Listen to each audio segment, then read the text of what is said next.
అందరికీ నమస్కారం. Welcome to Mallam Sudhakar academy.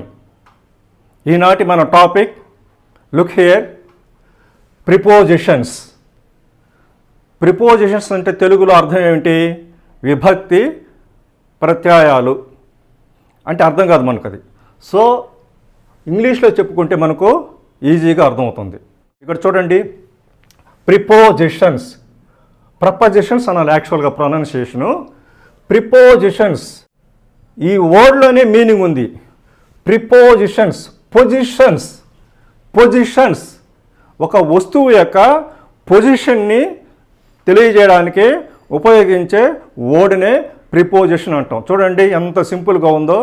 So ఒక నౌన్ యొక్క స్థితిని లేదా ఒక ఆబ్జెక్ట్ యొక్క స్థితిని, స్థితి అంటే అర్థమైంది, అది పైన ఉందా, కింద ఉందా, పక్కన ఉందా, లోపల ఉందా. సో అలాంటి పొజిషన్స్ని తెలియజేయడానికి ఉపయోగించే వర్డ్స్నే మనం ప్రిపోజిషన్స్ అని అంటాం. ప్రిపోజిషన్స్ చాలా ఉన్నాయి, కన్ఫ్యూజ్డ్ ప్రిపోజిషన్స్ కొన్ని ఉన్నాయి. వాటి గురించి ఈరోజు మనం నేర్చుకుందాం. ఇక్కడ చూడండి, on, above, over, across, through. ఈ ప్రిపోజిషన్స్ అన్నీ కూడా ప్లేసెస్ గురించి చెప్పుకునేటప్పుడు ఏ విధంగా మనం వాటిని ఉపయోగించాలో నేర్చుకునే దానికే ట్రై చేద్దాం. ఇక్కడ చూడండి, on, above, over, across, through. So on అంటే ప్లేసెస్ పైన అంటాం, అబౌవ్ అన్నా కానీ పైన, ఓవర్ అన్నా కానీ పైన. చూడండి డిఫరెంట్ ప్రిపోజిషన్స్ మీనింగ్ ఒకలాగానే ఉంది. ఆన్ అన్నా పైన, అబౌవ్ అన్నా పైన, ఓవర్ అన్నా కానీ పైనే. కానీ ఎలాంటి సమయంలో ఎలాంటి సందర్భంలో ఆన్ వాడాలి, ఎలాంటి సందర్భంలో అబౌవ్ వాడాలి, ఎలాంటి సమయంలో ఓవర్ వాడాలి, అది నేర్చుకోవడమే ఈరోజు మన క్లాస్. ఇక్కడ చూడండి, first one, on. It is used far position on a surface. So ఒక ఆబ్జెక్టు సర్ఫేస్ మీద ఉన్నట్లయితే, ఒక ఆబ్జెక్టు సర్ఫేస్ మీద ఉన్నట్లయితే అప్పుడు మనం ఆన్ అనే ప్రిపోజిషన్ని యూజ్ చేయాలి. Examples, there is a book on the table. So book యొక్క పొజిషన్ తెలుపుతుంది ఆన్ అనేది. ఎక్కడ ఉంది బుక్? టేబుల్ మీద, సర్ఫేస్ మీద ఉంది కాబట్టి ఆన్ అనేది ఇక్కడ ఉపయోగించాం. So there is a book on the table. Second one, hang the picture on the wall. Wall ఉంది, హ్యాంగ్ ద పిక్చర్, పిక్చర్ని వేలాడిది ఎక్కడ? On the wall. So wall మీద అన్నా కానీ అది సర్ఫేస్ అవుతుంది. సో అలాంటి సందర్భంలో కూడా మనం ఆన్ వాడాలి. Third one, there is a big spider on the ceiling. Ceiling ఎక్కడ ఉంటుంది? పైన ఉంటుంది. సీలింగ్ ఉన్నా కానీ స్పైడర్ దానికి అంటుకో ఉంది అంటే సర్ఫేస్ మీదనే ఉంది అని అర్థం, అండర్ అనకూడదు. కాబట్టి మనం అలాంటి సందర్భంలో ఆన్ మాత్రమే ఉపయోగించాలి. Next one, wear a ring on your ring finger. So మనం రింగ్స్ తొడుక్కుంటాం కదా, అది కూడా ఫింగర్ మీద ఉన్నట్లే, అది కూడా సర్ఫేస్ అవుతుంది మనకు. సో అక్కడ కూడా ఆన్ అనే ప్రిపోజిషన్ మనం వినియోగించాలి. Next one, there are many apples on the tree this year. So ఒక ట్రీ ఉంది, యాపిల్ ట్రీ ఉంది అనుకుందాం ఎగ్జాంపుల్.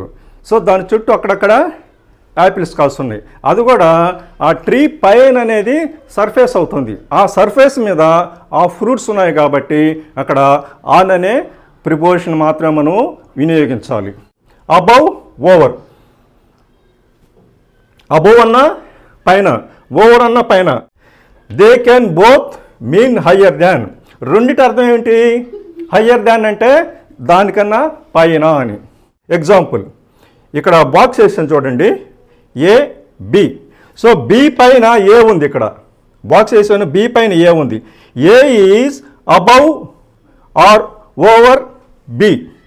సో ఒక వస్తువు యొక్క పైన డైరెక్ట్గా మరొక వస్తువు ఉన్నట్లయితే అబౌవ్ వాడచ్చు లేదా ఓవర్ వాడచ్చు. ఇక్కడ డైరెక్ట్గా ఉంది, బి పైన ఏ ఉంది, డైరెక్ట్గా ఉంది కాబట్టి అబౌవ్ వాడచ్చు, ఓవర్ వాడచ్చు. అందువల్ల ఇక్కడ ఏ ఈజ్ అబౌవ్ లేదా ఏ ఈజ్ ఓవర్ బి అని మనం వినియోగించవచ్చు. Next one, the water came up above over our knees. మోకాళ్ళ కన్నా పైకి వాటర్ వచ్చినప్పుడు మనం ప్రిపోజిషను అబౌవ్ వాడచ్చు లేదా ఓవర్ అనే దాన్ని కూడా వాడచ్చు. Next, can you see the helicopter above or over the palace. Right. ఇప్పుడు అబౌవ్ని ఎలాంటి పర్టికులర్ సందర్భంలో వాడాలి, ఓవర్ని ఎలాంటి పర్టికులర్ సందర్భంలో వాడాలనో నేర్చుకుందాం. ఇందాక డైరెక్ట్గా ఉంటే అబౌవ్ కానీ ఓవర్ కానీ వాడచ్చు అనుకున్నాం. అయితే ఇప్పుడు అబౌవ్ను మాత్రమే ఎలాంటి సందర్భంలో వాడాలి, ఓవర్ను మాత్రమే ఎలాంటి సందర్భంలో వాడాలనో తెలుసుకుందాం. అబౌవ్ నాట్ డైరెక్ట్లీ, ఒక వస్తువుకి మరొక వస్తువు డైరెక్ట్గా లేనప్పుడు అబౌవ్ను వాడాలి, ఓవర్ని వాడకూడదు. ఇక్కడ చూడండి, ఏ ఈజ్ అబౌవ్ బి. ఇక్కడ పిక్చర్ వేసాను చూడండి, బికి డైరెక్ట్గా ఏ లేదు, అందువల్ల ఇక్కడ సైడ్ ఉంది కాబట్టి ఏ ఈజ్ అబౌవ్ బి అనాలి. ఒకవేళ డైరెక్ట్గా ఉంటే అబౌవ్ వాడచ్చు, ఓవర్ వాడచ్చు. సో ఇక్కడ ఓవర్ అనే దాన్ని డైరెక్ట్గా లేనప్పుడు ఉపయోగించకూడదు. Next one, there is another fan above was. మన మీద ఒక ఫ్యాన్ ఉంది, ఇక్కడ అబౌవ్ కానీ ఓవర్ కానీ వాడచ్చు. There is a fan above us అని. సో పక్కన ఇంకొక ఫ్యాన్ ఉన్నప్పుడు there is another fan above us అనాల, ఓవర్ని వాడకూడదు. We got a little house above the lake. డైరెక్ట్గా లేదు, ఎక్కడో సైడ్గా మా హౌస్ ఉంది అని అర్థం. Mount Everest summit is 8,848.86 metres above sea level. Above sea level అనేది మనం తరచుగా వింటూ ఉంటాం.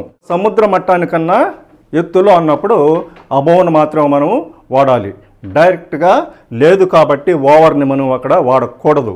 నెక్స్ట్, ఓవర్ని ఎలాంటి సందర్భంలో వాడాలనో ఇప్పుడు నేర్చుకుందాం. ఓవర్ కవరింగ్ అనదర్, ఒక వస్తువుని మరొక వస్తువు కవర్ చేస్తూ ఉన్నప్పుడు మనం ఓవర్ని వాడాలి. ఎగ్జాంపుల్స్ చూద్దాం. A is over B, A is over B. ఇక్కడ చూడండి, బిని ఏ అనేది కవర్ చేస్తుంది మొత్తం, అందువల్ల ఏ ఈజ్ ఓవర్ బి అనం. ఇక్కడ కవర్ చేయడం లేదు కాబట్టి ఇక్కడ అబౌవ్ అనే మాట వచ్చింది. సో డైరెక్ట్గా ఉంటే ఓవర్ రావచ్చు, అబౌవ్ రావచ్చు. సో కవర్ చేస్తూ ఉన్నప్పుడు మనం ఓవర్నే ఉపయోగించాలి.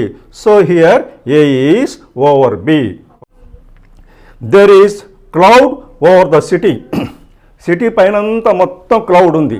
క్లౌడ్ ఉందంటే అర్థమైంది ఆ సిటీని మొత్తం కవర్ చేస్తుంది అని అర్థం. అలాంటి సందర్భంలో మనం ఓవర్నే వాడాలి. Next, put a rug over the sleeping boy. ఒక అబ్బాయి నిద్రపోతున్నాడు, వణుకుతూ ఉన్నాడు. సో ఆ అబ్బాయిని మొత్తం కవర్ చేస్తూ దుప్పటి కప్పేటప్పుడు లేదా రగ్ కప్పేటప్పుడు ఓవర్ని మనం వినియోగించాలి. Put a rug over the boy. So ఒక వస్తువుని మరొక వస్తువు కవర్ చేస్తూ ఉన్నప్పుడు మనం ఓవర్ని వినియోగించాలని చెప్పుకుందాం. అలా కాకుండా ఒక వైపు నుంచి మరొక వైపుకి ఒక వస్తువు క్రాస్ అవుతూ ఉన్నప్పుడు కూడా మనం ఓవర్ని వినియోగించాలి. సో ఒక వైపు నుండి మరొక వైపుకి ఒక వస్తువు ఇంకొక వస్తువుని క్రాస్ చేస్తూ ఉన్నప్పుడు ఓవర్ని వినియోగించాలి. ఎగ్జాంపుల్స్ చూద్దాం. ఇక్కడ over crossing another, A is moving over. ఇక్కడ అక్రాస్ కూడా వస్తుంది, ఓవర్ ఆర్ అక్రాస్ బి. ఇక్కడ చూడండి, బిని ఏ అనేది క్రాస్ అవుతూ ఉంది. సో ఒక వస్తువుని మరొక వస్తువు లేదా పర్సన్ కావచ్చు, ఏదైనా కావచ్చు, క్రాస్ చేస్తూ ఉన్నప్పుడు ఓవర్ కానీ అక్రాస్ కానీ వాడాలి. There is a bridge over or across the river. River ఉంది, ఆ రివర్ మీద బ్రిడ్జ్ అనేది ఏంటి, ఒకవైపు నుంచి మరొక వైపుకి క్రాస్ అవుతూ ఉంటుంది, వ్యాపించి ఉంటుంది. కాబట్టి అక్కడ కూడా మనం ఓవర్ కానీ అక్రాస్ కానీ వినియోగించాలి, అబౌవ్ వాడకూడదు. Can you jump over or across the stream. నీళ్లు పారుతూ ఉన్నాయి కాలువలో, ఇటువైపు నుంచి అటువైపుకి దూకగలవా అంటే పైన మూవ్ కావాలి కాబట్టి అక్కడ అక్రాస్ కానీ లేదా ఓవర్ కానీ మనం వినియోగించాలి, అబౌవ్ని వాడకూడదు. మనకు డైరెక్ట్గా ఒక వస్తువు పైన ఉన్నప్పుడు అబౌవ్ కానీ ఓవర్ కానీ వాడచ్చు. డైరెక్ట్గా లేనప్పుడు అబౌవ్ను మాత్రమే వాడాలి. ఓవర్ ఇప్పుడు వాడాలి, ఒక వస్తువుని మరొక వస్తువు కవర్ చేస్తూ ఉన్నప్పుడు ఓవర్ను వాడాలి. ఒక వస్తువుని మరొక వస్తువు క్రాస్ చేస్తూ ఉన్నప్పుడు ఓవర్ లేదా అక్రాస్ అనే ప్రిపోజిషన్స్ మనం వాడాలి. సో ఒకవైపు నుంచి మరొక వైపుకి క్రాస్ అయ్యేటప్పుడు ఓవర్ కానీ అక్రాస్ని కానీ వాడాలి అనుకున్నాం.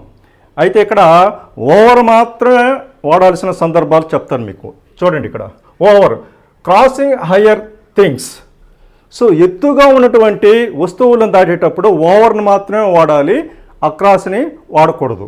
Examples, why are you climbing over the wall. Wall అనేది హైట్గా ఉంటుంది, ఫ్లాట్గా ఉండదు. సో వాల్ లాగా హైట్గా ఉన్నటువంటి వస్తువుని క్రాస్ అయ్యేటప్పుడు ఓవర్ని మాత్రమే వాడాలి, అక్రాస్ని వాడకూడదు. Don't jump over the fencing. Fencing కూడా హైట్గా ఉంటుంది కాబట్టి దాన్ని క్రాస్ చేసేటప్పుడు ఓవర్నే వాడాలి కానీ అక్రాస్ని వాడకూడదు. సో అక్రాస్ అంటే ఫ్లాట్గా ఉండాలి, కింద కావచ్చు పైన కావచ్చు. ఇప్పుడు అక్రాస్ని ఎలాంటి సందర్భంలో వాడాలి? ఇక్కడ ఓవర్ను వాడకూడదు, అక్రాస్ని మాత్రమే వాడాల్సిన సందర్భాలు ఏమిటో తెలుసుకుందాం. Across, crossing on flat areas. He walked right across the desert. So desert అంటే ఎడారి. సో ఎడారిలో ఒక వైపు నుంచి మరొక వైపుకు వెళ్ళేటప్పుడు మనం అక్రాస్నే వాడాలి, ఓవర్ని వాడకూడదు. ఓవర్ అంటే పైన రావాలి. Let us swim across the river. రివర్ని, నదిని ఒకవైపు నుంచి మరొక వైపుకు స్విమ్ చేస్తూ ఉన్నప్పుడు అక్రాస్ని వాడాలి కానీ ఓవర్ని వాడకూడదు. ఓవర్ని ఎప్పుడు ఉపయోగించాలి? గాలిలో ఒకవైపు నుంచి మరొక వైపుకు అన్నప్పుడు మాత్రమే వాడాలి. So can you walk across the ice. మంచులో నడిచేటప్పుడు అక్కడ మనం సో ఐస్ అంటే నేలే, ఫ్లాట్ ఏరియానే. సో ఒకవైపు నుంచి మరొక వైపుకి, డిజర్ట్ కావచ్చు, ఐస్ కావచ్చు, ల్యాండ్ కావచ్చు, ఏదైనా కావచ్చు, ఒకవైపు నుంచి మరొక వైపుకి నడుస్తున్నాము ఫ్లాట్ ఏరియాలో ఉన్నప్పుడు, క్రాస్ చేస్తున్నాము అన్నప్పుడు అక్రాస్నే వాడాలి కానీ ఓవర్ని వినియోగించకూడదు. And last one, through. Through అనేది గుండా, ద్వారా. ఎగ్జాంపుల్ చూడండి, I walked through the wood. Wood అంటే ఏంటి? అడవి. సో అడవిలోకి చొరబడిన తర్వాత అడవిలో మనం లోపలికి వెళ్ళిపోతాం. సో ఒక గ్రూప్ ఆఫ్ థింగ్స్ లోపలికి వెళ్ళేటప్పుడు త్రూని ఉపయోగించాలి. So I walked through the wood. We drive through the several towns. మనము జర్నీ చేస్తూ ఉన్నాము. జర్నీ చేసేటప్పుడు అనేకమైన సిటీస్ని కానీ లేదా టౌన్స్ని కానీ టౌన్లోకి వెళ్తాం. సో వాటి గుండా వెళతాం కాబట్టి ఇక్కడ ఏం వాడాలి? త్రూనే వాడాలి. He walked through the crowd to the cinema. So through the crowd అంటే జనాలలోకి దూరి సినిమాకి వెళ్ళాడు కాబట్టి ఇక్కడ త్రూని ఉపయోగించాలి. కంక్లూషన్ ఏం చెప్పుకుందామంటే, ఆన్ అనేది సర్ఫేస్ మీద ఒక వస్తువు ఉన్నప్పుడు ఉపయోగించబడుతుంది. అబోవ్ కానీ ఓవర్ అనేది హయ్యర్ దాన్, డైరెక్ట్గా ఉన్నప్పుడు అబోవ్ కానీ ఓవర్ని కానీ మనం ఉపయోగించాలి. డైరెక్ట్గా కాకుండా కొంచెం సైడ్గా ఉంటే పైన అబోవ్ను వాడాలి. ఓవర్ ఇప్పుడు ఉపయోగించాలి, ఒకవైపు నుంచి మరొక వైపుకు క్రాస్ అవుతూ ఉన్నప్పుడు ఓవర్ను ఉపయోగించాలి, లేదా అక్రాస్ను కూడా ఉపయోగించవచ్చు. అదేవిధంగా నేల మీద క్రాస్ అయ్యేటప్పుడు ఒకవైపు నుంచి మరొక వైపుకు అక్రాస్ని ఉపయోగించాలి. హైట్గా ఉన్న వస్తువుని క్రాస్ చేసేటప్పుడు అక్రాస్ని వాడకూడదు, ఓవర్ని ఉపయోగించాలి. త్రూని ఇప్పుడు ఉపయోగించాలి? కొన్ని వస్తువుల ద్వారా, అడవి కావచ్చు, క్రౌడ్ కావచ్చు, సిటీస్ కావచ్చు, వాటి ద్వారా వెళ్ళేటప్పుడు మనము త్రూని ఉపయోగించాలి. సో ఇది సింపుల్గా మీకు చెప్పానని అనుకుంటున్నాను. మరొక మంచి వీడియోతో మళ్ళీ మీ ముందుకు వస్తాను. అంతవరకు సెలవు.